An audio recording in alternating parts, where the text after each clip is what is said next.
Bonsoir et bienvenue sur le grand plateau de Marius. Ce soir, nous avons l'honneur d'accueillir un invité distingué, le professeur Noël Tchiani Mwadiamvita, candidat aux prochaines élections présidentielles de décembre en République démocratique du Congo, avec un parcours académique impressionnant qu'il a mené de Harvard à l'université Paris 9, Dauphine, et une carrière dédiée à l'économie et à la politique. Le professeur Tchiani est un fervent défenseur de la bonne gouvernance et de la justice sociale. Il est l'auteur de plusieurs ouvrages qui exposent ses visions pour un Congo stable et prospère. Récemment, il a été au cœur d'un débat national avec sa proposition de loi dite Loi Tchiani de père et de mère, une initiative visant à définir l'éligibilité aux hautes fonctions de l'État. Bien que controversée, cette proposition a catalysé des discussions importantes sur l'identité et la politique en RDC. À ce sujet, justement, il vient juste de sortir un livre intitulé « De père et de mère, quel avenir pour la RDC ?» Ce soir, nous plongerons dans ses ambitions présidentielles, ses idées pour surmonter les défis économiques et politiques de la RDC et son analyse des évolutions politiques récentes. Rejoignez-nous pour une discussion éclairante. Mesdames et messieurs, bienvenue sur le grand plateau de Marius. Professeur, bonsoir. Bonsoir, merci de me recevoir sur ce plateau. Merci énormément à vous d'avoir accepté d'être notre invité ce soir. Alors, quand je lisais votre parcours tout à l'heure, on voit que c'est impressionnant ce que vous avez fait, ce que vous êtes. Mais jusque-là, j'ai l'impression qu'il n'y a que vous-même qui parlez de vous, de vos prouesses, de ce que vous représentez pour le monde, pour le Congo. Vous êtes congolais. Et on ne parle pas beaucoup de vous au Congo. Est-ce qu'on peut dire que c'est cette manque de reconnaissance légendaire de la RDC envers ses fils, ou on peut expliquer ça du fait que nul n'est prophète chez soi? Les deux, en effet. Pourquoi? Parce que j'étais absent du Congo pendant plusieurs décennies. Et après avoir passé 40 ans aux États-Unis et dans plusieurs pays en Europe, dans les Caraïbes, en Asie, j'étais en quelque sorte oublié par la population congolaise. En revenant ici en 2018, j'ai commencé à me vendre auprès de la population congolaise qui me découvre au fur et à mesure. Mais quand vous regardez l'évolution du contact entre moi et la population congolaise, je peux dire que depuis 2018, on a fait beaucoup de progrès. Personne ne me connaissait avant, personne ne parlait de moi aujourd'hui. Aujourd'hui, Noël Tchiani est devenu un nom dans tous les ménages congolais sur l'ensemble du territoire national. Donc, il y a eu une grande évolution de ce point de vue-là. Mais de l'autre côté aussi, n'oubliez pas que nous sommes quand même un pays où il y a beaucoup de corruption. Beaucoup de corruption, c'est-à-dire que ceux qui ont exercé des fonctions publiques ici, ils ont amassé des richesses énormes qu'ils utilisent pour acheter les médias. Les médias appartiennent aux individus ici, qu'ils utilisent pour acheter les médias. Et certains médias sont financés exclusivement pour détruire des personnes intègres comme moi. Je ne vais pas vous donner les noms des journalistes, vous devez les connaître. Ils sont là, ils sont payés tous les mois. Je peux vous dire, certains journalistes qui ont été appelés pour raconter, vous avez vu par exemple une dame qui racontait des histoires sur moi. Cette dame était payée $30,000 et on lui a acheté une voiture, on lui a donné, on a appelé des journalistes. Ils ont préparé un script, un faux script pour dire il faut le présenter comme quelqu'un qui est divorcé 5 fois ou des histoires comme ça. Tout cela est faux. Vous me connaissez parce que vous étiez avec moi aux États-Unis. J'étais quelqu'un des plus stables, l'un des Congolais les plus stables. J'habitais Potomac. J'avais une grande maison. J'ai jamais été chez vous, hein. Vous n'avez jamais été chez moi, mais venez à Potomac. Je vous ai invité, mais venez donc à Potomac. J'habitais le même quartier que Mutombo Dikembe, que le boxeur Michael Tyson, que Wolf Blitzer, qui est CNN White House correspondant à quelques maisons de chez moi. Donc c'est pour ça que très bien vous avez choisi de parler de vous-même. Alors, quand j'ai vu que ici, finalement, les gens sont très corrompus dans les médias, mais également ceux qui sponsorisent ces médias, je me suis dit, il faut que je parle de moi-même pour que les gens me découvrent. Et aujourd'hui, j'estime que le peuple congolais m'a découvert. On découvre qu'ils ont affaire à quelqu'un d'intelligent, d'instruit, d'expérimenté, intègre, qui n'a jamais trempé les mains dans la mauvaise gouvernance du pays. Et c'est pour cela que je porte des gants blancs. Pourquoi? Parce que quand vous regardez ces gants-là, il n'y a pas de taches. pas de corruption, détournement des fonds publics, prédation des ressources naturelles et surtout pas de sang provenant des rébellions meurtrières. Je suis un candidat à la présidence de la République différent de tout ce que vous connaissez actuellement. Est-ce que c'est pas un peu votre côté américain où on doit se vendre, sinon on vous connaît pas? Eh ben, vous avez tous connu Donald Trump, vous avez connu Bill Clinton, vous avez connu Barack Obama. Quand ils parlent d'eux, ils parlent d'eux. Donc, je ne vois pas pourquoi je n'ai rien à cacher. Et je n'ai rien à cacher, je n'ai pas de cadavre dans mes tiroirs. J'invite tout le monde à venir dans les tiroirs et de regarder ce qu'il y a dedans. On trouvera qu'il n'y a que des gants blancs. Par conséquent, il faut que les Congolais apprennent à vivre avec cette personne qui leur dit qui il est, et on demande à chaque candidat d'ailleurs de se présenter sous cet angle-là. Justement, je l'ai dit tout à l'heure à l'introduction, et je pense que ces livres vont prendre une grande partie de notre conversation d'aujourd'hui, de père et de mère. Donc c'est le livre que dont vous venez de faire le vernissage il y a peu. J'étais là, j'ai vu comment vous avez expliqué vos motivations, parce que cette loi de père et de mère, c'est de ça qu'il s'agit. On va en parler tout à l'heure. J'étais là à la présentation, au vernissage de ce livre. Vous avez expliqué vos motivations. Nous allons vous suivre, parce que j'aurais voulu que vous en parliez aussi, mais puisque je pense que vous en avez parlé tellement clairement, vous avez expliqué les motivations, que je vous propose qu'on suive ce que vous avez dit au vernissage et qu'on revienne pour que je vous pose des questions. Parfait. Mesdames et messieurs, on regarde et puis on se retrouve tout à l'heure. Après une lutte acharnée, menée par ceux que nous connaissons aujourd'hui comme étant les martyrs de l'indépendance, parmi lesquels Patrice Emery Lumumba et avant lui, Simon Kimbangu. Pourquoi est-ce que ces martyrs de l'indépendance ont versé de leur sang? Ils ont versé de leur sang parce qu'ils tenaient à ce que nous, les jeunes Congolais qui allions naître après, nous puissions vivre dans un pays libre, indépendant, souverain. Et par souveraineté, j'entends la gouvernance du pays par les autochtones, les propriétaires de la terre. Il n'était pas dit en 1960 que quand on réclamait l'indépendance, il fallait qu'on trouve certaines formules d'inclusivité pour que le Congo soit géré par certaines personnes qui auraient ce que nous appelons des loyautés partagées entre la RDC et d'autres pays extérieurs.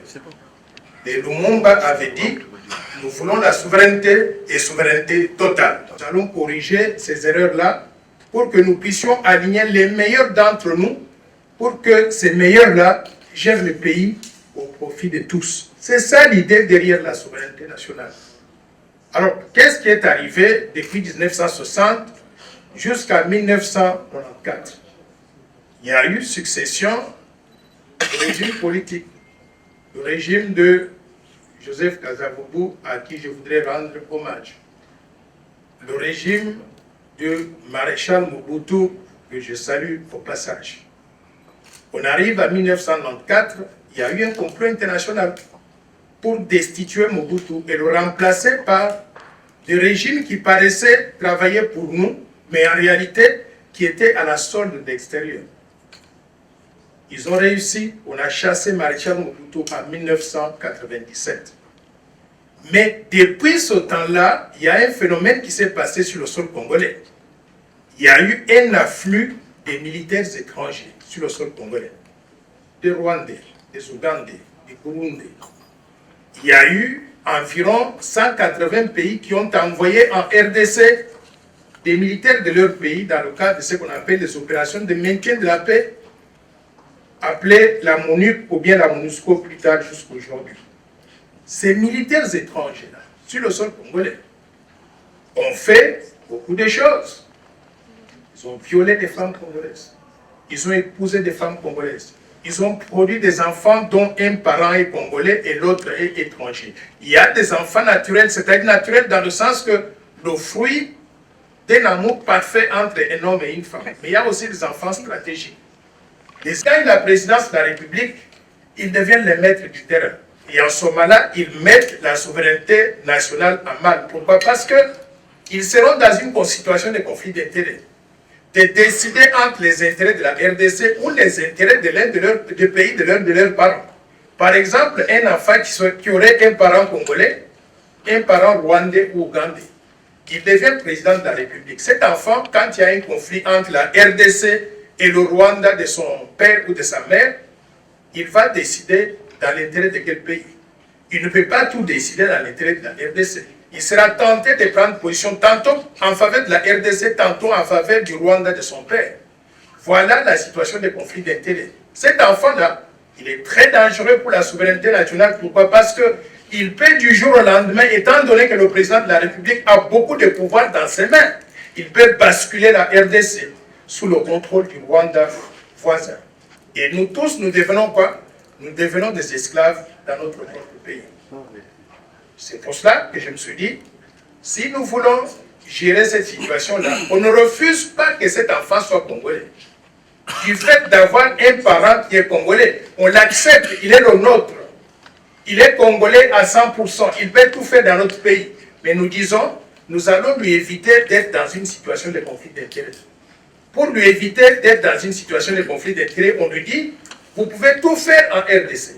Vous pouvez être médecin, professeur, vous pouvez aller dans le secteur privé, vous pouvez être même ministre, occuper des postes qui ne sont pas des postes régaliens. Mais nous allons vous éviter la situation de conflit d'intérêts en empêchant que vous puissiez accéder à certains postes qui vont vous mettre dans une situation où vous devez choisir entre les intérêts de la RDC et les intérêts de notre pays étranger. Par conséquent, nous avons fait dans la proposition de loi qui se trouve au niveau de l'Assemblée nationale, la proposition que certains postes soient verrouillés, soient réservés exclusivement aux Congolais qui sont nés de pères et de mères congolais d'origine et qui ont des épouses congolaises. Ces postes-là sont les suivants. Président de la République, président du Sénat, président de l'Assemblée nationale, le Premier ministre et les ministres régaliens, c'est-à-dire finances, justice, défense, affaires intérieures, affaires étrangères. Les hauts magistrats de la République, les gens comme la Cour constitutionnelle, bien que je ne suis pas très content de ces jours-ci.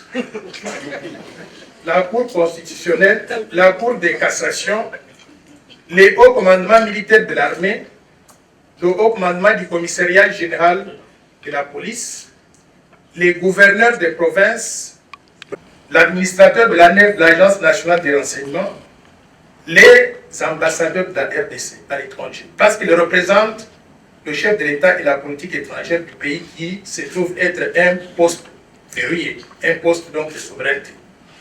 Et enfin, je voudrais y ajouter le président de la CENI, la Commission économique nationale, c'est un poste de souveraineté. Le gouverneur de la Banque centrale du Congo, je l'avais déjà mentionné. Et en plus de cela, maintenant, nous allons y ajouter les épouses ou les époux de tous ces postes qui sont verrouillés. Il y a une logique dans ça. Pourquoi verrouiller les épouses? Est-ce qu'on empêche à quelqu'un d'aimer une femme étrangère ou bien un homme étranger? Non. Si vous voulez tomber amoureux d'une Française ou d'une Rwandaise ou d'une Ougandaise, nous allons acclamer cela. Et nous allons accueillir votre époux ou bien votre épouse comme étant notre belle-sœur ou bien notre beau-frère national. Nous allons l'adorer, l'aimer.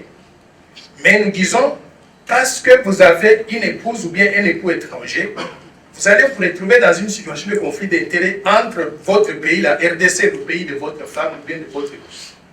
Quand il s'agit donc de prendre certaines décisions stratégiques pour le pays. Par conséquent, on vous dit, vous pouvez tout faire dans notre pays, sauf occuper ces fonctions de souveraineté pour éviter que vous soyez dans cette situation de conflit d'intérêts. La loi que nous avons proposée n'a pas de connotation ethnique, tribale ou raciale. Nous n'avons pas dit que pour être congolais, il faut avoir une certaine couleur. Nous avons dit que sont congolais tous ceux qui sont nés de pères ou de mères congolais, mais ne peuvent accéder aux fonctions de souveraineté que ceux qui sont des pères et des mères, pour des raisons que je venais d'expliquer tout à l'heure. Donc, la loi n'a rien à voir avec la couleur. Vous pouvez être blanc, jaune, d'une autre couleur et être congolais d'origine. S'il s'avère qu'on vérifie et qu'on trouve que vous avez un parent congolais ou des parents congolais jusqu'à une certaine génération. Par conséquent, mettons de côté ces allégations de xénophobie, de racisme, qui ne sont pas justifiées. Ce sont simplement des gens qui veulent distraire donc les autres. Et nous demandons à notre Assemblée nationale, qui a la proposition de loi sur sa table depuis un certain temps, qu'il est temps d'agir, qu'il est temps d'aligner cette loi pour protéger notre pays. Si nous ne le faisons pas, je peux vous assurer, je peux prédire que ce pays va être dirigé un jour par un étranger. Un étranger, c'est-à-dire quelqu'un qu'on définit comme étant congolais, mais en réalité, vous lui demandez, mais votre père, c'est qui? Il vous dit que mon père est italien.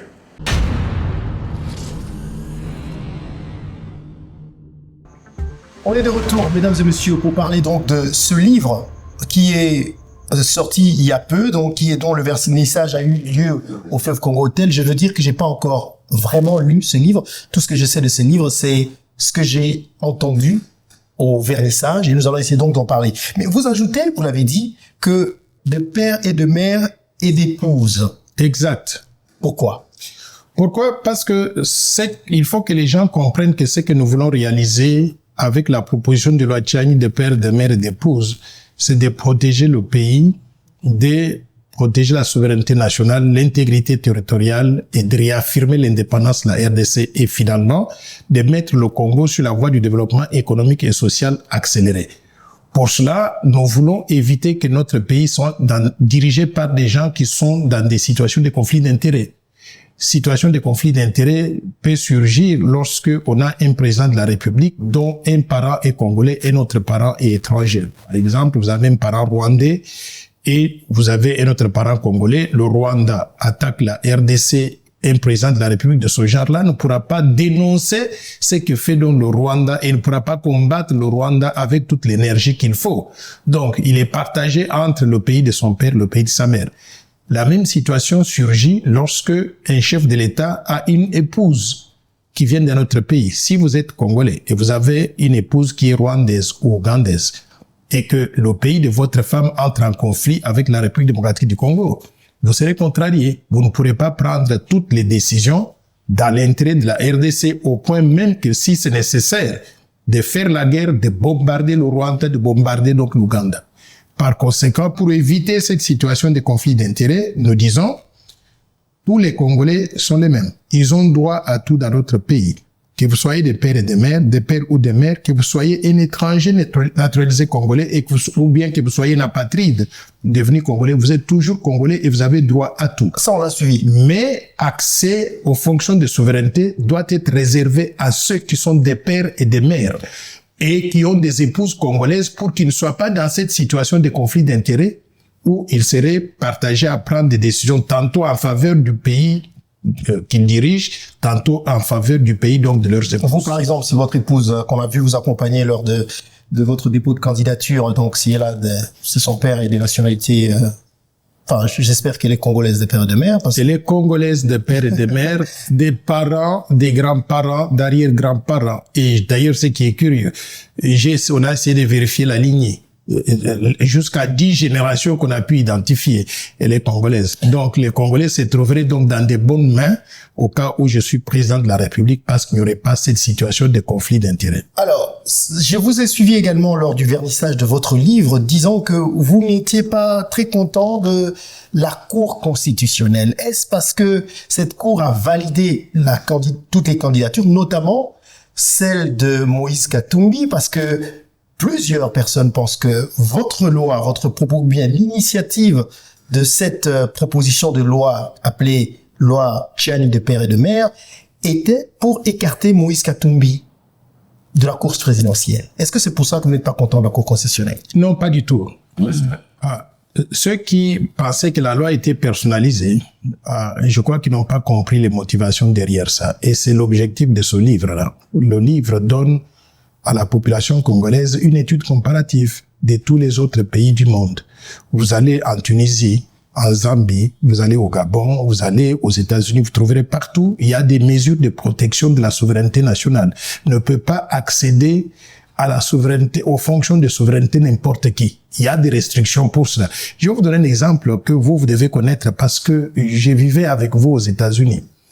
Quand je venais de terminer mes études de MBA, j'ai été interviewé par plusieurs banques à partir donc de New York. La JP Morgan, Chase, Manufacturing Hanover, ainsi de suite, là, y inclut la Federal Reserve Bank, qui est la banque centrale américaine. J'étais parmi les meilleurs et j'ai été sélectionné pour aller travailler à la Fed. On m'a envoyé un billet d'avion pour quitter New York, aller au siège de la Fed à Washington. Quand je débarque le premier jour, on me donne des papiers à remplir, là, l'identité. Quand je remplis l'identité, la dame qui était en face de moi, Juanita Johnson, me regarde. Elle dit, gosh, I can't hire you. Je ne peux pas vous recruter. Je demande pourquoi. Elle me dit, je ne peux pas vous recruter parce que vous n'êtes pas citoyen américain. J'ai dit, mais je suis résident permanent, j'ai la green card. J'ai les mêmes droits que les citoyens américains. Elle n'a pas dit, vous n'êtes pas américain de père et de mère. Elle a dit, non, vous n'êtes pas américain. Non, je vais vous dire qu'il y a des critères pour chaque poste. Et imaginez à la Banque centrale américaine, pourquoi on ne veut pas prendre des gens qui avaient des green cards? Parce qu'on estime qu'ils ne peuvent pas être loyaux à 100% aux États-Unis d'Amérique. Ça, c'est le premier exemple. Mais le deuxième exemple, c'est quoi? Sur une population de 350 millions d'habitants aux États-Unis, 125 millions, à peu près 50%, ne sont pas éligibles pour les fonctions de président de la République. Il inclut, par exemple, Arnold Schwarzenegger, Madeleine Albright ou bien Henry Kissinger, qui était le diplomate par excellence. Pourquoi? Parce que les États-Unis ont dit ne peut être président des États-Unis ou vice-président que quelqu'un qui doit être loyal à 100% aux États-Unis. Par conséquent, il faut être né sur le sol américain. D'accord, il y a des critères. J'arrive, mais le vôtre limite. J'arrive. Père et de mère. Oui, j'arrive. Ouais. Est-ce que je suis le seul à proposer ça? Je vous invite à voir la constitution de la Zambie. Je vous invite à voir la constitution de la Tunisie. C'est ça l'objectif de ce livre. Et je fais une étude comparative de plusieurs pays. En disant, dans ces pays-là, on exige non seulement d'être de père et de mère pour être président de la Tunisie ou de la Zambie. On exige qu'on puisse aller jusqu'à 4 générations, qu'on puisse prouver que tous vos arrière-parents sont donc originaire de ce pays-là. Et votre épouse se trouve dans la même situation. Donc, Noël Chang n'est pas fou pour proposer quelque chose qui n'existe nulle part. Donc, ces mesures-là existent ailleurs. C'est pour protéger la souveraineté nationale et ce sont des mesures impersonnelles. Il faut imaginer que chacun de nous doit passer sur cette terre-là. Elle ne va plus être là demain après-demain. Vous n'êtes pas content de la Cour constitutionnelle, c'est parce qu'elle a validé la candidature de Katumbi. Je ne suis pas content. D'ailleurs, non pas simplement Noël Chang, mais la majorité des Congolais, c'est la désolation. Je voudrais, vous êtes à Kinshasa aujourd'hui, informez-vous dans l'opinion publique et vous allez entendre. Les gens étaient très déçus de la décision de la Cour constitutionnelle. Il y a des gens qui pensent que c'était bien pour la Cour constitutionnelle de prendre ces décisions. Ça montre que la justice est neutre, libre. Et je vais vous dire quoi. À un moment donné, il faut savoir utiliser son intelligence et son jugement pour apprécier une candidature. Lorsque quelqu'un lui-même dit qu'il est des parents grecs, italiens, israéliens. Sa mère est connue comme étant zambienne. Sa femme est Tutsi, rwandaise, burundaise. Les Tutsis qui ont envahi la RDC avec le M23. Et cette personne-là veut devenir présidente de la RDC, sincèrement. Nous avons une constitution. La constitution ne lui interdit pas. La constitution lui interdit. Pourquoi? Parce qu'il n'est pas congolais d'origine. Vous pouvez me dire que Moïse Katumbi est congolais d'origine. Il n'est pas congolais d'origine. Lui-même, il le dit, mon père est venu ici, de la Grèce, de ceci, de cela. Si vous prenez, excusez-moi, si vous prenez ces paroles comme exemple, lui-même, il le dit, on peut le croire aussi, si vous le croyez qu'il dise que sa mère est originaire de la RDC. Il faut apprécier quelqu'un au fil du temps. Muyambo, Jean-Claude Muyambo, voyageait avec Katumbi. Katumbi lui a dit que sa mère était zambienne. Et je peux vous envoyer la vidéo. J'arrive. Moi-même, j'ai dû rencontrer le frère de Katumbi, Katebe Batutu, qui m'a dit que la mère de Katumbi était une bonne, qui travaillait dans la maison de Moïse J'ai vu la vidéo où il disait qu'il vous a jamais rencontré. Mais il a nié qu'il n'y avait même pas de photo. Je vous ai montré la photo immédiatement après ça. Ça montre bien un menteur sur un point. Il ment sur le reste. On va pas revenir sur ça, mais tout ce que nous savons, c'est que la Cour constitutionnelle s'est basée sur la Constitution et si elle estime que M. Katumbi, sa candidature doit être retenue, c'est que M. Katumbi est congolais, selon le droit congolais. Je ne veux pas juger la Cour constitutionnelle sur ce qu'ils ont fait. Tout ce que je peux dire, c'est que la majorité des Congolais et moi, nous ne sommes pas contents de cette décision-là. Nous considérons que la Cour constitutionnelle de la RDC a trahi le peuple congolais en laissant dans la bergerie quelqu'un qui ne devait pas être là. Et ça, nous allons le regretter. Et je voudrais dire une chose, que ce n'est pas encore terminé parce que le processus de l'approbation de la loi est en cours. La loi se trouve sur la table de l'Assemblée nationale. Vous dites que la constitution de la RDC, c'est celle que nous avons aujourd'hui, la constitution qui a été rédigée par les belligérants là. Nous voulons la corriger. Si la loi est adoptée par l'Assemblée nationale pendant cette session de septembre, en 2028, les règles du jeu seront beaucoup plus claires. Et j'invite les députés nationaux à se prononcer sur ça. Vous avez, d'abord, on commence par le chef de l'État, je l'ai reçu à New York par rapport à cette question de père et de mère. La réponse du président de la République était claire. Il ne pense pas que pour aimer le Congo ou pour faire des choses pour le Congo, on doit forcément être de père ou de mère. Ce n'est pas une affaire d'amour pour le Congo. Tout le monde peut aimer le Congo et tout le monde peut aimer l'argent congolais. Ce n'est pas une affaire d'amour pour le Congo. C'est une question de loyauté totale à l'égard d'un pays. Vous savez, parce que vous avez voulu personnaliser le débat, vous parlez de Moïse Katumbi. Tout récemment, il était parti devant une communauté juive. Il dit, oh, vous savez quoi, quand j'étais à l'étranger, je suis revenu au Congo, j'étais accueilli par les Congolais comme un sauveur. Et maintenant que je vais devenir président, ils disent que je ne peux pas avoir de loyauté partagée, et je ne peux pas avoir de loyauté totale à l'égard du Congo. À qui il s'adresse? Aux Juifs israéliens. Il accuse les Congolais chez ses oncles paternels. Et cette personne peut être loyale à l'égard de la RDC. Je sais pas. Il ne peut pas l'être. Je vais vous envoyer la vidéo, elle est disponible. Tirer cette déclaration, mais quand on voit justement comment vont vous positionner vis-à-vis de la personne, donc ça revient à dire quand même que cette loi a été quelque part initiée pour bloquer Moïse Katumbi d'être candidat. Parce que vous posez la question et vous étiez aux États-Unis comme moi, et je voudrais vous montrer l'origine de la loi. Lorsque j'ai annoncé que j'allais être candidat à la présidence en 2018, c'était en 2016, j'étais encore à Washington. Et vous savez, mon affiche de campagne, c'est qu'elle disait. Mon affiche de campagne disait Noël Tchani Modian Vita, candidat à la présidence de la RDC, 100% congolais et loyal à la RDC. 100% congolais et loyal à la RDC. Ça, c'est une affiche qui était conçue à partir de Washington. En ce moment-là, Moïse Katumbi n'était pas dans la course. Je voyais déjà le danger d'avoir des gens qui ne sont pas loyaux à 100% à l'écart de la RDC au sommet de l'État. C'est pour ça que je me présentais comme étant 100% loyal à la RDC. Quelqu'un non seulement qui a des parents du côté paternel et maternel qui sont congolais jusqu'à 10 générations qu'on a pu identifier, mais en plus de cela qui a étudié avec la bourse du gouvernement congolais et qui avait cette envie de pouvoir retourner et sauver la République qui était donc en difficulté. En ce moment-là, est-ce que Katumbi était dans la course? Non. Cette affiche de campagne, elle est disponible sur Internet. Vous pouvez vérifier ça. Jeune Afrique m'avait demandé tout récemment et je leur avais envoyé ça. Ils ont dit, ah bon.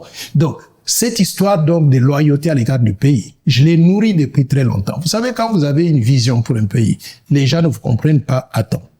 Ils m'ont pas compris en 2016. J'ai continué, nous sommes en 2023 et je continue. Et j'espère qu'ils vont me comprendre parce que je tiens à ce que notre pays soit protégé pour toujours. Comment répondez-vous justement aux critiques qui disent que votre proposition de loi créerait deux catégories de citoyens qui pourraient alimenter des divisions et de l'insécurité au sein de la population congolaise? Il y a notamment des religieux qui disent ça. Très bonne question des religieux et je vais parler d'eux tout à l'heure là. Très bonne question. Pourquoi? Parce que la Constitution, dans sa configuration actuelle, a divisé la population congolaise entre les Congolais de l'intérieur et les Congolais de la diaspora. Ceux qui sont dans la diaspora, qui ont vécu dans des conditions difficiles et des conditions d'adaptation à la société dans laquelle ils vivent. Ils ont fait certaines choses, y inclut prendre des nationalités des pays de résidence pour être en mesure de trouver du travail, nourrir leurs enfants, envoyer les enfants à l'école, gagner de l'argent à envoyer aux familles qui sont restées au Congo. Ces Congolais-là, en prenant ces nationalités des pays de résidence, n'ont jamais cherché à renoncer à la nationalité congolaise. Mais on leur a dit, la nationalité congolaise, elle est une exclusive, vous n'êtes plus Congolais, on les a exclus. Ils sont combien dans la diaspora? 15 millions de Congolais dans la diaspora. La loi que je propose aujourd'hui, nous disons que la nationalité congolaise doit être irrévocable. C'est-à-dire, quand vous êtes Congolais d'origine, vous et moi, vous ne pouvez jamais perdre la nationalité d'origine. Vous restez toujours Congolais. Si vous allez à l'étranger, pour une raison qui vous est particulière, vous prenez une nationalité du pays de résidence, Etalio, comme disent les Quinois. Ça vous regarde. Vous restez toujours Congolais. Par conséquent, en adoptant cette loi, et le principe de l'irrévocabilité de la nationalité congolaise, nous allons réunifier la population. Au lieu de diviser, nous allons prendre les 15 millions, on leur donne la nationalité congolaise, ils redeviennent congolais, on ajoute aux 107 millions de Congolais à l'intérieur. Nous avons une population de 122 millions de Congolais. une population forte, grande pour un grand pays comme la RDC, prête à travailler ensemble pour son développement. Alors là, je viens de vous démontrer qu'on a réunifié la population. Les religieux, là, je voudrais que vous puissiez leur demander. Est-ce qu'ils ont reçu des cadeaux de la part des gens qui sont dans des situations de conflit d'intérêts, qui les ont placés dans des situations de conflit d'intérêts? Ils veulent pas que les gens rentrent. Mais bien sûr, on connaît. L'église, là, je vais vous dire une chose. J'étais content de participer à certaines activités de mon église. Je suis catholique. Et les prêtres de mon église m'ont dit ceci. Continuez, vous avez raison. Sur 5 prêtres catholiques, 4 sont avec vous. 4. Et d'ailleurs, ils ont même ajouté, ils ont dit, la majorité des prêtres peut-être sauf 3 individus. Alors, dans ces conditions-là, vous comprenez que ces 3 individus-là peuvent être aussi soit corrompus, soit être dans des situations de conflit d'intérêts parce qu'ils reçoivent des cadeaux donc de telles personnes et ils sont obligés de prendre des positions qui ne sont plus des positions catholiques. Par conséquent, quand le pape est venu ici, la loi Tchiani était sur la table. Si cette loi était diabolique, le pape l'aurait dénoncée. Le pape ne l'a pas dénoncé. Pourquoi? Parce que la loi, elle est biblique. Regardez Deutéronome 17, 2.15. On dit que vous devez choisir un roi parmi vos frères, pas parmi les étrangers. Alors, j'ai parlé avec certains constitutionnalistes qui parlent justement de ce que vous proposez, parce que vous venez de le dire. Certains articles, je ne suis pas fort en droit, certains articles par rapport à la nationalité sont des articles verrouillés. Donc, si on doit toucher à ces articles, cela va déterminer la révision de la Constitution, ce qui pourrait peut-être donner des idées, pourquoi pas, à l'actuel chef de l'État de dire, bon, on reprend à zéro avec une nouvelle Constitution et puis je me représente pour un 3e mandat, comme on l'a vu dans certains autres pays africains. Vous ne craignez pas ça? Si le chef de l'État actuel prenez cette posture-là, je vais vous dire que je serai contre lui et je serai contre cette position-là. Je suis pour le respect de la Constitution dans ses dispositions intangibles. Le mandat du chef de l'État est de 5 ans renouvelable une fois. Si le président actuel obtient un 2e mandat, c'est le dernier. Il ne doit plus se représenter. Et là, je ferai mon affaire personnelle pour faire campagne pour ça et contre cette position éventuelle. Donc, il ne faut pas personnaliser les choses, spéculer en disant ceci pourrait donner l'idée à tel chef de l'État. Non, je veux qu'on lui donne la chance de travailler. Et quand il travaille, il termine son mandat dans le cadre de la Constitution actuelle. Il doit vider les lieux. Noël Tchiani pourra être un meilleur président de la République après ça. Donc, vous pensez que c'est lui qui passera aux prochaines élections? Non, je n'ai pas dit ça. Ah, d'accord. Aux prochaines élections, je suis convaincu que je vais passer. D'accord. Vous savez pourquoi? Parce qu'aujourd'hui, le plus grand parti politique en République démocratique du Congo, contrairement à ce que beaucoup de gens pensent, c'est le parti des pères et des mères. C'est un parti informel et beaucoup de partis de Congolais qui sont des pères et des mères voteraient pour Noël Tchiani parce qu'ils veulent voir que la loi Tchiani est mise en œuvre donc dans ce pays. On parlera tout à l'heure de votre projet de société, mais adviendrait-il si Moïse Katumbi gagne les élections qu'il devient président de la République? Vous voyez comment? Il va devenir président de quelle République? De l'Italie ou bien de la Grèce? Pas de la République démocratique du Congo, ça ne se fera pas ici. Il faut pas rêver. Ça ne se fera pas ici. Ça, c'est un pays où il est candidat, mais il espère, comme vous, que ce sera lui le prochain président. Je voudrais vous inviter à utiliser vos canaux pour faire les sondages dans la population là. Je vous dis que c'était la désolation, la décision de la Cour constitutionnelle. Cet individu-là n'est pas vu comme étant un Congolais. Vous ne parlez pas au nom de tous les Congolais. C'est pour ça que je suis candidat à la présidence. Je suis supposé parler. Je suis supposé parler au nom d'une frange importante de la population. Quand vous serez président, d'une frange importante de la population. Des gens qui vous soutiennent, qui étaient dessus. Mais il y a des gens qui pensent aussi que c'était bien pour la Cour constitutionnelle. Voilà, de prendre cette décision. Ça montre que cette Cour, elle est libre, qu'elle est indépendante, que la justice congolaise est émancipée, qu'elle est indépendante. Je respecte la décision de la Cour. Oui. Et moi, je suis un démocrate. Vous savez, quand on a eu des élections en 2018, à l'issue des élections, j'étais le seul candidat à faire un discours public to acknowledge defeat. Donc, pour accepter ma défaite, féliciter le président qui avait été déclaré par la CENI, confirmé par la Cour constitutionnelle, même s'il y avait des questions d'irrégularité et consorts là. Donc, je suis un démocrate et je suis quelqu'un qui respecte l'état de droit. Si la Cour constitutionnelle donc prend une décision, je m'incline devant cette décision-là. Sauf que je peux ne pas être d'accord avec la décision. Et dans ce cas ici, je considère que je ne suis pas le seul qui n'est pas d'accord avec la décision. La grande portion de la population congolaise n'est pas d'accord. Monsieur Tchiani, on revient tout à l'heure vers vous pour la deuxième partie de cette émission. On parlera de votre projet de société. Il est ambitieux. On est très curieux de savoir ce que vous voulez proposer aux Congolais, vos présidents de la RDC demain. Mesdames et messieurs, à tout à l'heure avec la deuxième partie de l'émission. On va marquer une pause et puis on vous retrouve tout à l'heure pour la suite du grand plateau de Marius. À tout à l'heure.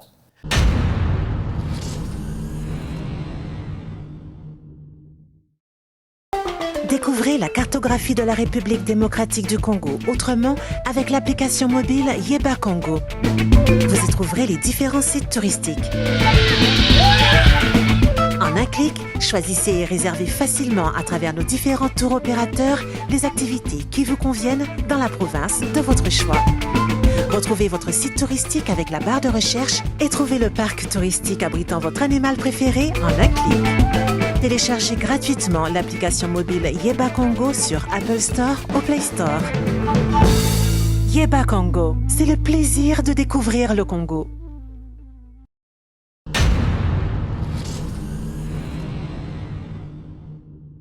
Voilà, on est de retour, mesdames et messieurs, avec notre invité sur le grand plateau de Marius, Monsieur Noël Tchiani Mwadien Vita, candidat aux prochaines élections présidentielles. Revenons à votre programme. Alors, vous voulez diriger notre pays dans les jours qui viennent. Qu'est-ce que vous nous proposez comme plan? Qu'est-ce que vous nous amenez pour que les Congolais vous choisissent comme président de la République? J'apporte quelque chose qui n'a jamais existé en RDC avant. J'apporte un niveau d'études très élevé dans le domaine de l'économie et des finances, qui constitue l'un des défis majeurs de notre pays. Je suis docteur en sciences économiques de l'Université de Paris 9 Dauphine. J'ai été à l'Université de Harvard pour faire un programme complémentaire en leadership et management. Et je vous épargne donc des autres diplômes que j'ai obtenus avant d'arriver donc à ce niveau-là. Sur le plan études, je considère que j'ai un niveau d'études aujourd'hui qui est comparable au niveau d'études des leaders européens ou américains. Des gens comme les Barack Obama, les Clinton, ils ont mon niveau d'études. Donc ils ne sont pas supérieurs à moi. Nous sommes des égaux. Maintenant, sur le plan de l'expérience professionnelle, je viens avec une expérience professionnelle de qualité. J'étais banquier commercial et banquier d'investissement à New York, dans le Wall Street, à la JP Morgan. Vous connaissez la JP Morgan, qui est la plus grande banque américaine aujourd'hui. Et j'ai été à la Banque mondiale comme directeur résident de la Banque mondiale, gérant des programmes de développement dans plusieurs pays. J'ai une expérience dans le domaine du développement. Et aujourd'hui, les défis que rencontre la République démocratique du Congo sont essentiellement des défis de développement. C'est-à-dire, comment créer de l'emploi, comment éliminer le chômage, comment bâtir les infrastructures, comment développer des ressources humaines de qualité, comment améliorer la gouvernance pour qu'on mobilise toutes les ressources publiques, qu'elles aillent dans le budget national, qu'on ait un gros budget qu'on peut utiliser pour financer des programmes de développement. J'ai bonne mémoire, c'est la deuxième fois que vous vous présentez comme candidat aux élections présidentielles, et aux dernières élections, vous aviez presque le même programme. Mais il n'y a pas eu beaucoup de Congolais qui ont choisi pour vous. Mais il y a une différence. En 2018, je revenais des États-Unis après 40 ans d'absence. Et j'étais une quantité inconnue. Les Congolais, d'ailleurs, ils me disaient, j'aime beaucoup mon peuple là, ils ont une façon de parler. On me dit, mais toi, tu as un très bon programme. On aime bien le plan Marshall. Mais quand on souffrait ici, toi, tu mangeais les beefsteaks à Washington. Tu viens de rentrer, tu vas d'abord attendre, souffrir avec nous, avant qu'on puisse penser voter pour toi.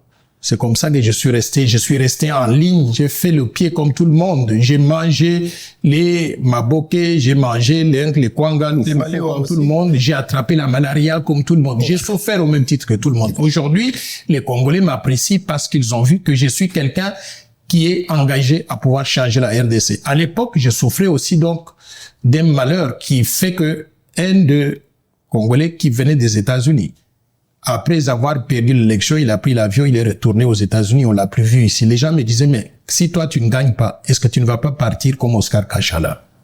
Je suis resté, je leur ai dit, je suis venu pour rester et je vais travailler avec vous jusqu'à ce qu'on développe la RDC. Donc les Congolais ont vu que je suis committed, donc j'ai un engagement à ce que je suis en train de faire. Donc il y a une différence. En plus de cela, à l'époque, combien de Congolais connaissaient Noël Tchiani? Aujourd'hui, Noël Tchiani, c'est un nom dans tous les ménages congolais. Que ce soit à Kinshasa, à Kisangani, à Bunia, à Butembo. Parce que les gens ont compris que la bataille que nous menons, donc la loi Tchiani de père et de mère, C'est ça un vrai défi pour notre pays. D'accord. En conséquent, ils m'ont découvert. Je suis différent aujourd'hui de Noël Tchiani avant l'élection de 2018. Comme je l'ai dit au début, vous vantez tellement vos mérites d'économiste. Je pense que aujourd'hui, lors du vernissage de votre livre, il y a quelqu'un qui parlait, je l'ai lu aussi dans la présentation que vous m'avez envoyée, vous avez participé au PIB d'un pays, c'est lequel encore Les îles du Cap-Vert. Du Cap-Vert. Ben, il est temps quand même, j'imagine, de le faire aussi pour votre propre pays, la RDC. Alors, comment comptez-vous appliquer votre expertise en restructuration économique au contexte particulier de la RDC? Très bonne question. J'ai commencé au départ par une réflexion en faisant le diagnostic de la situation de mon pays pour savoir dans quelle situation se trouve le pays et par où il faut commencer. Et qu'est-ce que j'ai découvert? J'ai découvert que nous avons tout plein de ressources naturelles, mais que nous n'avons pas utilisées au bénéfice du bien. Nous avons par conséquent 90% de la population active au chômage. Le PIB par habitant qui reflète le niveau de vie de la population est d'environ $458. C'est l'un des plus bas de la planète.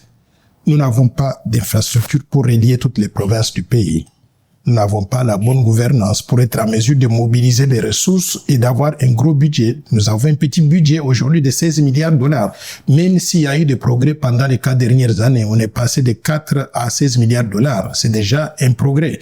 Mais nous sommes loin de ce qu'on devrait avoir. Ce pays devrait avoir un budget d'au moins $75 milliards par an. Par conséquent, nous n'avons pas fait les investissements qu'il fallait pour développer la RDC au profit de tous. J'ai commencé par concevoir sur le plan pratique une vision de développement. Et je l'ai mise par écrit. Cette vision de développement, je l'avais conçue en 2016, 2017, 2018. Je l'ai actualisée en étant sur place ici. Excusez-moi de vous interrompre. Je vais dire, je parle en même temps en mon nom personnel et peut-être à beaucoup d'autres téléspectateurs qui vont se retrouver. Je vous entends parler du plan Marshall. Je vais vous dire sincèrement, je ne sais pas. Ça veut dire quoi? Est-ce que vous pouvez pas nous expliquer concrètement, pour un Congolais lambda, c'est quoi le plan Marshall et le vôtre, il est comment? Le plan Marshall que je propose pour la RDC, c'est une stratégie pour partir d'une situation donnée à une situation désirée. La situation donnée, c'est celle que je décris là, où nous avons 90% de la population au chômage, il n'y a pas de route, il n'y a pas d'infrastructure, il n'y a pas d'école de qualité, il n'y a pas d'hôpitaux de qualité. L'espérance de vie à la naissance est d'environ 47 ans, alors que à Monaco, cette espérance de vie est de 90 ans. Je me dis, comment partir de cette situation médiocre, catastrophique, à une situation que nous souhaitons? Quelle est la situation que nous souhaitons? Je voudrais que le PIB par habitant parte de $458 à $15 000 en l'espace. C'est ça le plan Marshall? Non, j'arrive. Okay. C'est l'un des objectifs. D'accord. Je voudrais que l'emploi, le chômage qui est de 90%, dans 15 ans, qu'on ait créé des emplois pour tout le monde, qu'il n'y ait plus de chômeurs. Mais ça, je voudrais tous les candidats, hein. J'arrive. Tous les candidats qui vont améliorer tout, tout va être rose. Mais si vous me laissez l'occasion de vous montrer maintenant, je voudrais, si vous me laissez l'occasion donc de vous montrer comment je vais le faire. Allez-y, montrez-nous. On va y arriver. S'il vous plaît. Alors, avec toutes ces attentes-là, je voudrais vous montrer, par exemple, ce que j'ai conçu sur le plan des grands travaux. Sur le plan des grands travaux, ce que nous devons faire pour arriver à créer des emplois. C'est ça le plan Marshall. Je me dis, non, s'il vous plaît. Le plan Marshall, j'arrive. Ouais. Le plan Marshall a 60 programmes cohérents, articulés. Si on les met en œuvre, on change la situation du pays. Mais je vais vous présenter 1 ou 2 programmes pour que vous puissiez avoir une idée. S'il vous plaît, parce qu'on n'a pas beaucoup de temps. Par exemple, nous n'avons pas d'infrastructure et nous avons des chômeurs. Je voudrais qu'on puisse relier le marché de l'emploi avec les travaux à faire pour créer, pour bâtir le pays. Alors, par exemple, nous avons la RDC. Par exemple, vous regardez cette carte-là. Ouais. Et sur cette carte, vous savez que nous avons 26 provinces qui ne sont pas connectées entre elles. Vous ne pouvez pas partir par route d'ici pour arriver à l'équateur, donc en 2-3 jours, comme on le fait aux États-Unis. Je propose qu'on puisse faire des routes, des autoroutes. Les lignes rouges que vous voyez sont des autoroutes qui permettent d'aller des Banana ou des Boma pour arriver jusqu'à Mahaki en 2-3 jours en voiture. Ou des Sakanya du bas du Katanga jusqu'à Zongo en 2-3 jours en voiture. C'est possible parce que ça existe aux États-Unis, ça existe en Europe. C'est possible qu'on le fasse ici. Les lignes noires que vous voyez, des chemins de fer pour réaliser le même objectif, des aéroports à construire. Maintenant, l'innovation dans ce plan ici, vous voyez les points jaunes que vous voyez partout. Ces points jaunes sont des villes que nous avons aujourd'hui. Qu'il existe, qui sont villes que de nom. Je prends l'exemple de ma ville natale de Ngandajika. On appelle la ville de Ngandajika. Mais quand vous arrivez à Ngandajika, il n'y a rien là-bas. Il n'y a pas eu un investissement depuis peut-être les 60 dernières années. Ni dans les routes, ni dans l'électricité, ni dans l'eau, ni dans quoi que ce soit. Vous êtes président, c'est là que vous avez commencé à Non, je n'ai pas dit ça. Je vous ai donné un exemple. Je pouvais vous demander, par exemple, votre ville natale, c'est laquelle? Donc, c'est la même chose. On peut commencer par votre ville natale. Comme par exemple, vous avez commencé par la vôtre. C'est pas voilà. On y va. C'est la ville que je connais. C'est la ville que je connais le mieux. D'accord, allez-y. Voilà. Maintenant, à partir de là, vous voyez tous les points jaunes que vous voyez. Ce sont des villes différentes en RDC. Je voudrais qu'on applique à ces villes-là un plan de développement qui se présente comme ça. Où les lignes, là, nous avons des quartiers résidentiels, les parcs de développement agricole, d'élevage ou de pêche, une zone d'exploitation industrielle où les industries vont s'installer pour acheter les productions d'ici, les mettre dans des boîtes de conserve ou exporter, des quartiers socioculturels, les bibliothèques nationales, les salles de sport, des quartiers administratifs. Donc, une ville à construire à partir de zéro.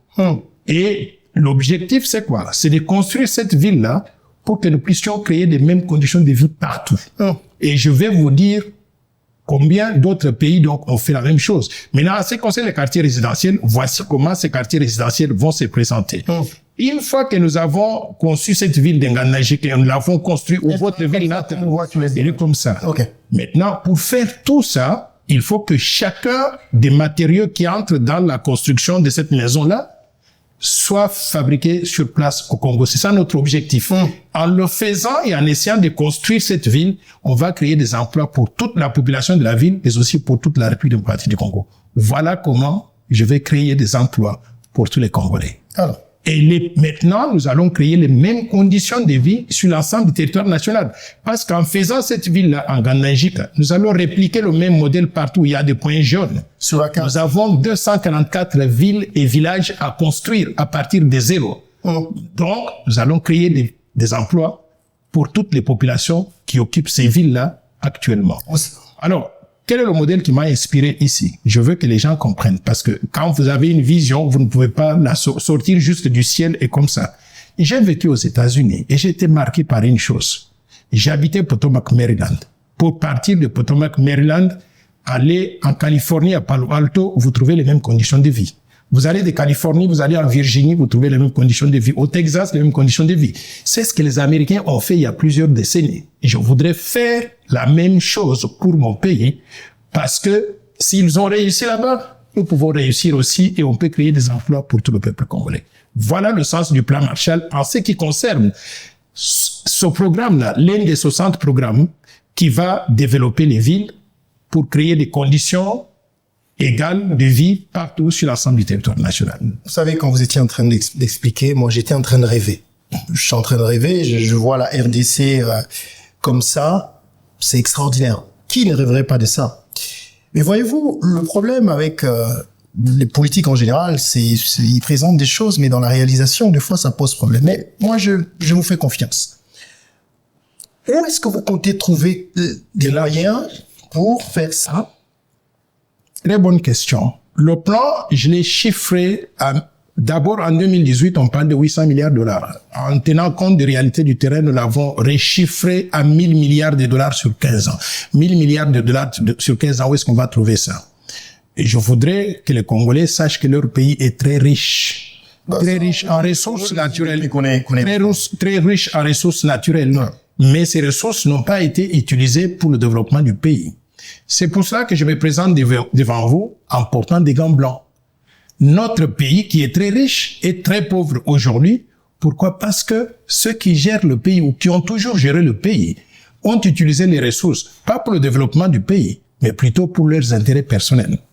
Je voudrais pour une fois que nous puissions faire table rase, c'est-à-dire investir toutes les ressources que nous avons pour le développement du pays. Et pour le faire, pour mobiliser ces ressources-là, je vous dis qu'il faut venir avec un certain niveau d'intégrité.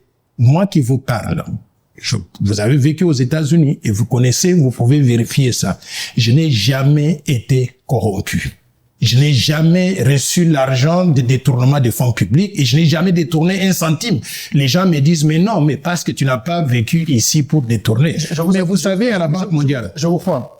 Non, mais vous savez, à la Banque mondiale. Quelqu'un qui dit que j'ai détourné. Non, mais vous savez, à la Banque mondiale, j'ai géré des milliards.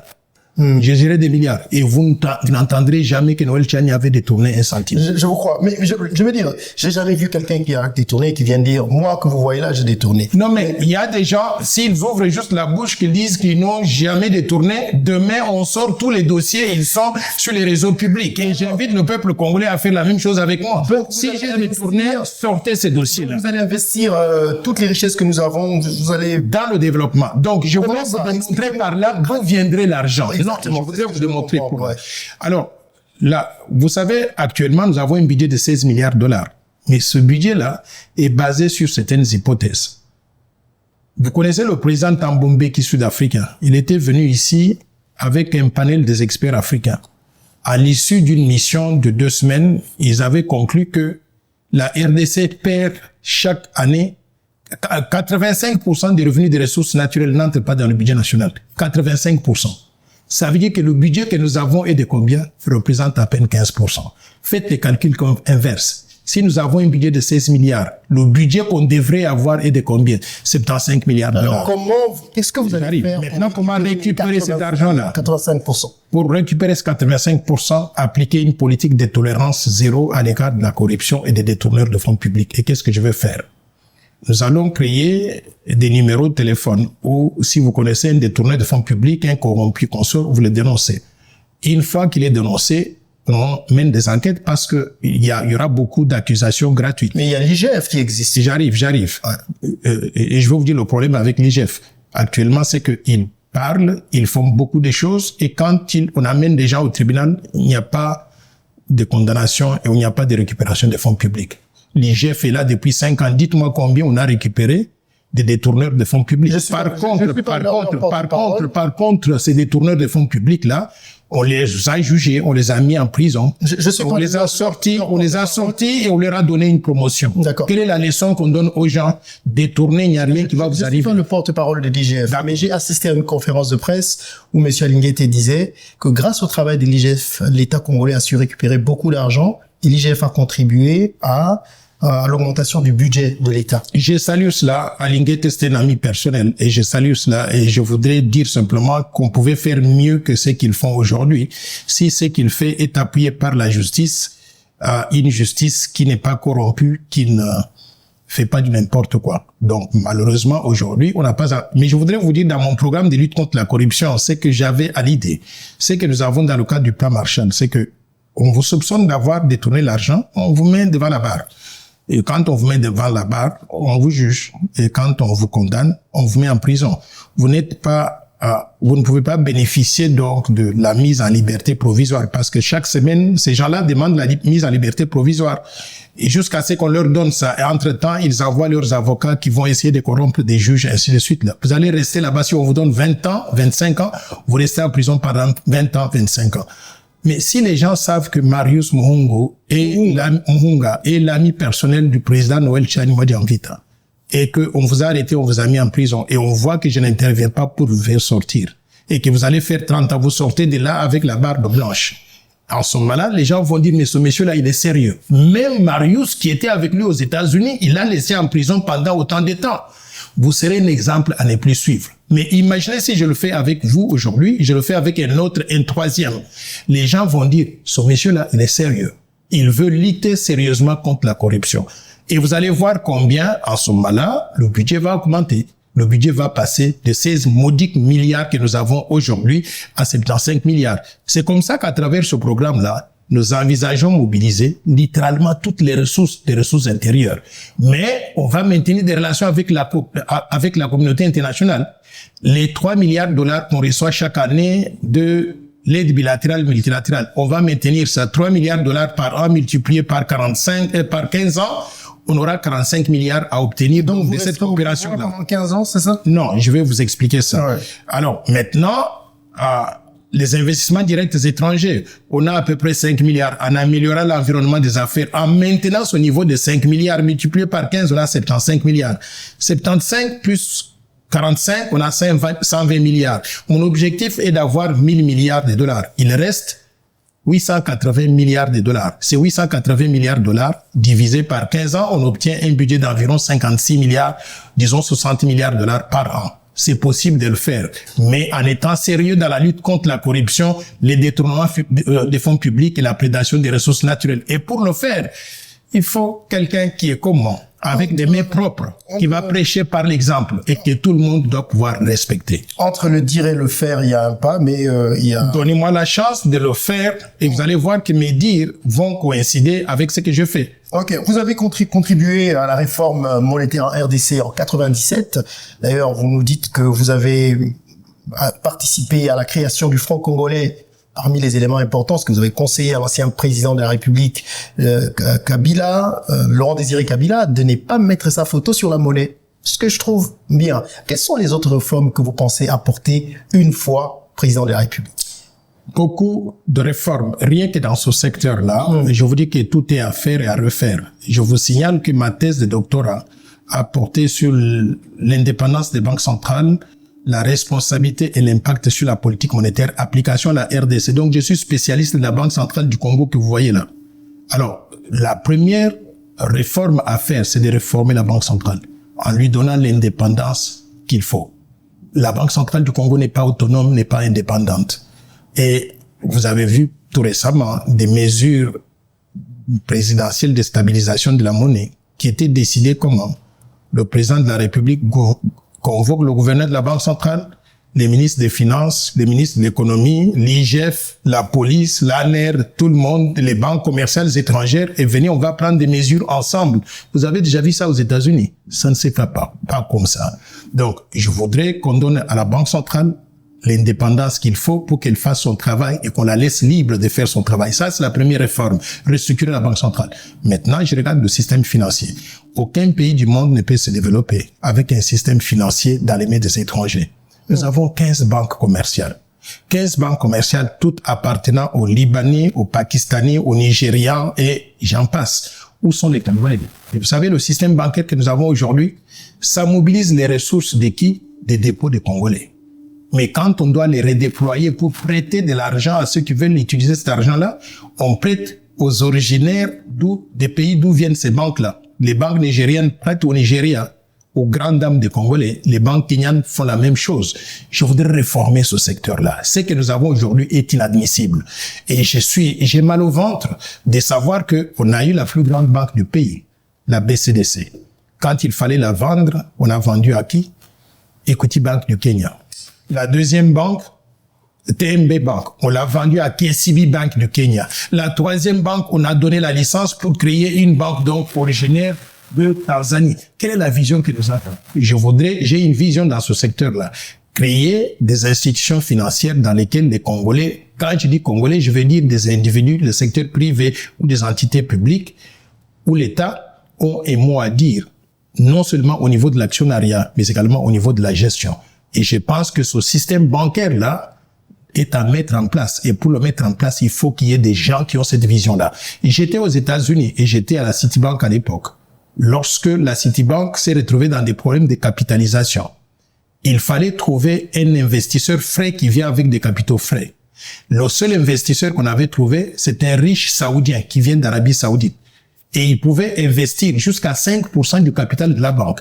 Et vous savez ce qu'on a fait? Il a fallu que la Citibank aille au Congrès américain pour obtenir l'autorisation pour qu'un étranger achète 5% du capital.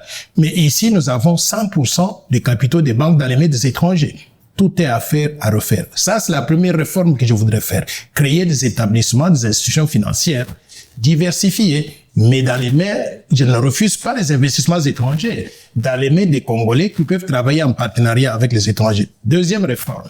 Ça, c'est la bombe que je vous réserve à la République démocratique du Congo. C'est pas la bombe. Je voudrais créer ce qu'on appelle une banque de développement qui serait l'équivalent de la Banque africaine de développement ou de la Banque mondiale, mais à l'étape donc du Congo. Cette banque-là serait l'agence principale d'exécution de projets de développement. Aujourd'hui, vous entendez des choses horribles. On dit que on devait créer une route à Kananga Il y a quelqu'un qui est venu, on lui a donné 50 millions de dollars, il est allé, il a détourné l'argent. Mais on est dans quel pays, à quel siècle ça? On ne donne pas autant d'argent à un individu. Et tout ça, ce sera juste avec les 5% que vous allez récupérer?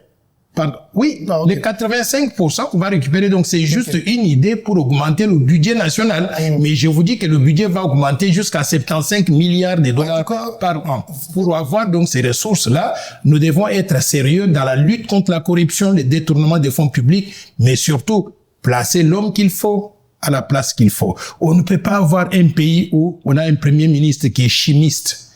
Et bon, je ne vais pas parler des individus, mais vous regardez toute l'équipe qui gère la monnaie. Il n'y a aucune expertise donc dans le domaine de la monnaie. Comment est-ce qu'on peut réussir? Le plan Marshall n'est pas une imagination de l'esprit, une invention comme ça fortuite. C'est quelque chose sur laquelle j'ai travaillé pendant plusieurs années. Et j'ai mis cela par écrit.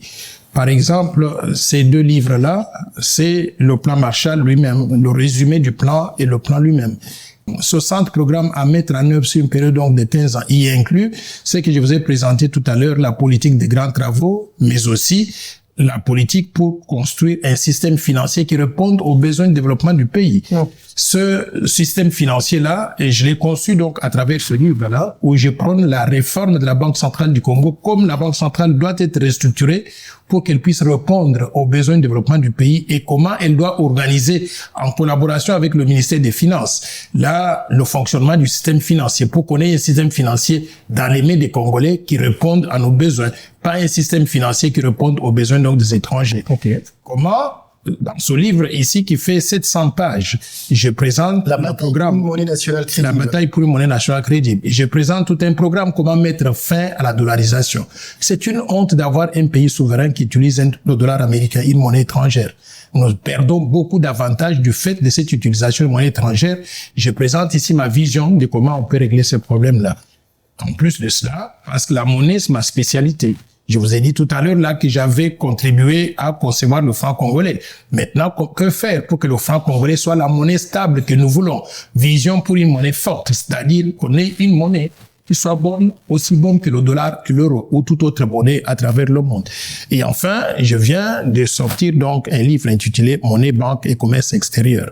Réorganisation de tout le système financier. Je prône ici la mise en place de cette banque de développement. Comment on doit l'organiser pour qu'elle devienne l'agence principale d'exécution de notre vision de développement à travers le pays pendant les 15 prochaines années. Donc voilà. Alors monnaie, est-ce que vous êtes riche, Monsieur Tchani?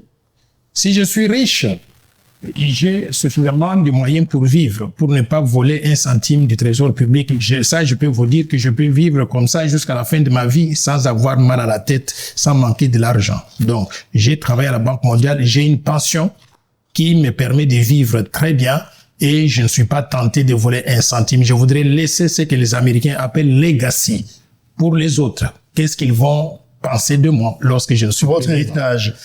Il faut commencer par mettre l'homme qu'il faut à la place qu'il faut. Et cet homme-là, c'est ça qu'il va faire. D'accord. Vous avez un programme ambitieux. On va finir cette émission parce qu'il y avait tellement de choses à dire. On a tellement envie de vous écouter parce que vous nous donnez presque cours de l'économie. Je voudrais revenir autant de fois parce que le peuple congolais a besoin de connaître ses candidats. C'est votre émission. On va finir cette émission avec les 5 minutes pour convaincre. Ce sera 5 questions que je vais vous poser. Vous répondrez à chaque 1 minute à chaque question. Pour finir l'émission, pour voir si vous pouvez convaincre le Congolais aux prochaines élections. Mesdames et messieurs, on se retrouve tout à l'heure donc pour la dernière partie de cette émission. Donc 5 minutes pour convaincre avec Noël Tchani Mwadiamvita.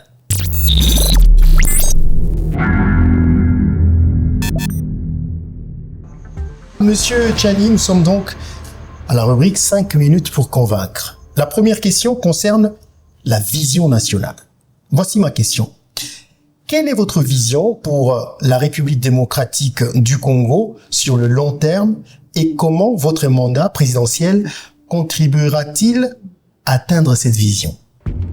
Très bien. Ma vision de développement de la République démocratique du Congo s'appelle le plan Marshall de Noël Tchani pour la reconstruction et le développement de la RDC, qui consiste à mettre en œuvre un certain nombre de programmes pendant 15 ans pour transformer fondamentalement la RDC afin qu'elle passe de pays sous-développés avec un taux de chômage de 90% sans infrastructure pour qu'on devienne un pays émergent en l'espace de cette période-là.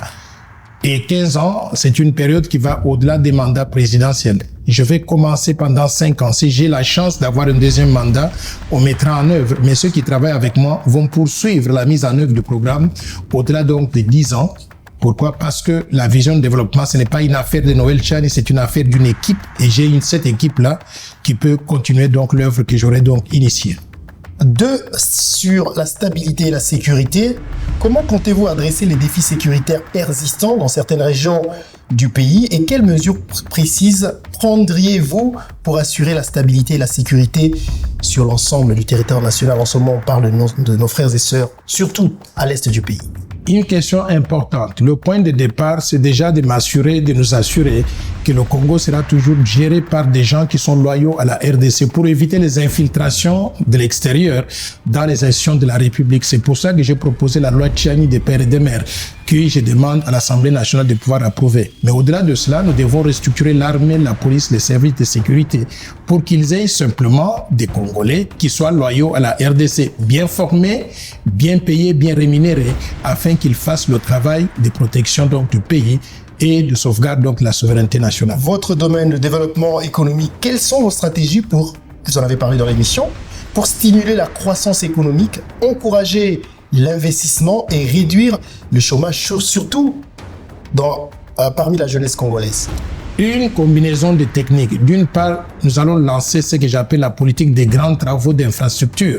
Je vous ai démontré tout à l'heure là la construction des routes, des chemins de fer, des centrales électriques, de tout ce qui est des aéroports, des ports à travers donc tout le pays. La construction donc des villes, 244 villes et villages modernes à travers tout le pays, construites de la même façon pour créer des emplois partout. Ça, c'est la première étape. La deuxième étape, nous allons créer une dynamique pour que le secteur privé puisse être un bon complément avec le soutien de l'État, un complément à ce que les activités que l'État donc peut mener. Donc, nous allons encourager le secteur privé. 3, nous allons former la jeunesse congolaise. Former, investir dans la jeunesse pour qu'elle soit compétitive et qu'elle soit à mesure de prendre avantage des opportunités qui se présentent. Et enfin, nous devons améliorer le niveau de vie de tout le monde. Comment? En introduisant le système de salaire minimum garanti. J'envisage d'introduire un système de salaire minimum garanti d'au moins $1000 par mois pour toute personne qui travaille dans le secteur public et privé. Pourquoi? Parce que nos compatriotes, on prend avantage d'eux. Ils ne peuvent pas vivre avec les salaires de $100, de $200. Président de la République, il y aura un salaire minimum garanti de $1000 par mois dans le secteur public pour les policiers, pour les militaires, pour les enseignants, pour tout le monde. Et en plus de cela, maintenant, ce salaire-là va être appliqué dans le secteur privé. D'accord. Il y aura des inspections du travail pour s'assurer que cela est respecté. Gouvernance et transparence. Comment comptez-vous promouvoir la transparence, la responsabilité de la lutte contre la corruption au sein de votre administration? Il n'y a pas d'autres alternatives que d'avoir le système de justice qui fonctionne. Je voudrais que la justice congolaise soit impartiale, qu'elle rende des décisions basées sur les faits plutôt que d'être corrompue. Par conséquent, la justice permettra d'assurer que chaque personne est tenue sur cette ose, responsable donc de ses actes. Vous vous déviez donc de ce que la loi recommande, on vous trimballe devant la barre, on vous juge, on vous condamne, on vous met en prison. Pas d'intervention pour que vous puissiez sortir, qu'on vous donne des promotions par la suite. Donc, la transparence va être promue à travers le respect des règles de la justice et de la déontologie professionnelle pour éviter les conflits d'intérêts. Éducation et santé, quels sont vos plans pour améliorer l'accès à l'éducation de qualité et aux services de santé pour tous les citoyens congolais? Et comment, ça c'est ma question préférée, envisagez-vous de financer ces initiatives? Le plan pour faciliter l'accès à l'éducation de qualité. Je voudrais qu'à l'école primaire et secondaire, que l'éducation dans les écoles publiques soit gratuite jusqu'à un certain niveau. Mais au-delà de cela, le garantit. J'arrive. Maintenant, quand vous le faites déjà, donc j'arrive. C'est pas nouveau. J'arrive. Maintenant, quand vous terminez le secondaire, vous devez aller à l'université. C'est là que le problème se trouve. Je voudrais appliquer ce que moi j'ai connu. On va mettre en place un système de bourses d'études pour que l'État finance une partie de bourses d'études donc des étudiants. Mais au-delà de cela, je voudrais innover parce qu'on aura mis en place un système bancaire congolais avec des institutions financières congolaises. Nous allons mettre en place un système de financement des études par des prêts que les banques peuvent faire aux individus avec la garantie donc de l'État. Ça, c'est la première portion. Ceci va couvrir pratiquement tous les besoins du pays. Mais au-delà de cela, nous allons mettre aussi en place des mécanismes pour faire des dons aux étudiants. Des dons qui viendraient donc des subventions budgétaires et qui seraient financées par l'État. Donc, la combinaison de ces techniques-là devrait permettre à chaque étudiant congolais d'aller à l'école. Monsieur Noël Tchani, merci beaucoup d'avoir accepté notre invitation, d'avoir répondu à nos questions. On vous souhaite bonne chance. Je ne sais pas si vous avez un dernier mot, sans appeler les gens à voter pour vous, parce que c'est pas encore la campagne. Mes chers compatriotes, je suis Noël Tchani Mwadjan Vita, je suis candidat à la présidence de la République certainement. Et je voudrais que vous puissiez prendre le temps de regarder en face et de déterminer d'où je viens, ce que je fais et ce que je peux faire pour notre pays. Je vous ai dit tout à l'heure là que je suis docteur en sciences économiques. J'ai une très bonne formation sur le plan scientifique. Je suis professeur dans les universités. Je suis banquier ayant travaillé dans les grands centres financiers du monde comme New York, comme Washington. J'ai travaillé à travers le monde. Et j'ai une expérience dans le domaine du développement. Je voudrais vous inviter, j'ai écrit une stratégie de développement qu'on appelle le plan Marshall de Noël Tchani pour le développement et la reconstruction de la RDC. Je ne suis pas un novice, quelqu'un qui vient pour apprendre sur le terrain. J'ai de l'expérience parce que j'ai aidé à développer certains pays dans d'autres pays sous d'autres cieux. Je voudrais utiliser cette expérience-là pour aider notre pays à se remettre sur la voie du développement économique et social accéléré, en mobilisant toutes les énergies pour que nous puissions travailler ensemble et développer la RDC au profit de tous. Monsieur Noël Tchani, merci beaucoup. C'est à moi de vous remercier. Merci beaucoup à vous, mesdames et messieurs, de nous avoir suivis. C'est toujours un plaisir d'être chez vous pour partager ce moment. C'est la fin de notre émission, le grand plateau de Marius d'aujourd'hui. Je vous retrouve, ce sera toujours avec le même plaisir la semaine prochaine avec un autre invité. Au nom de toute l'équipe qui m'a accompagné aujourd'hui dans cette émission, je vous dis un grand merci de nous avoir suivis. Surtout, n'oubliez pas de nous faire vos critiques et suggestions. Quelque chose de très important. Pour que notre message, pour que notre émission atteigne des milliers et des millions, pourquoi pas des millions de gens dans le monde, une seule chose que je peux vous demander, merci de vous abonner très nombreux sur notre chaîne YouTube Marius Mohunga Media. Partagez cette vidéo avec vos proches et continuez à aimer nos vidéos sur nos différents réseaux sociaux. Merci encore et à très bientôt. Au revoir.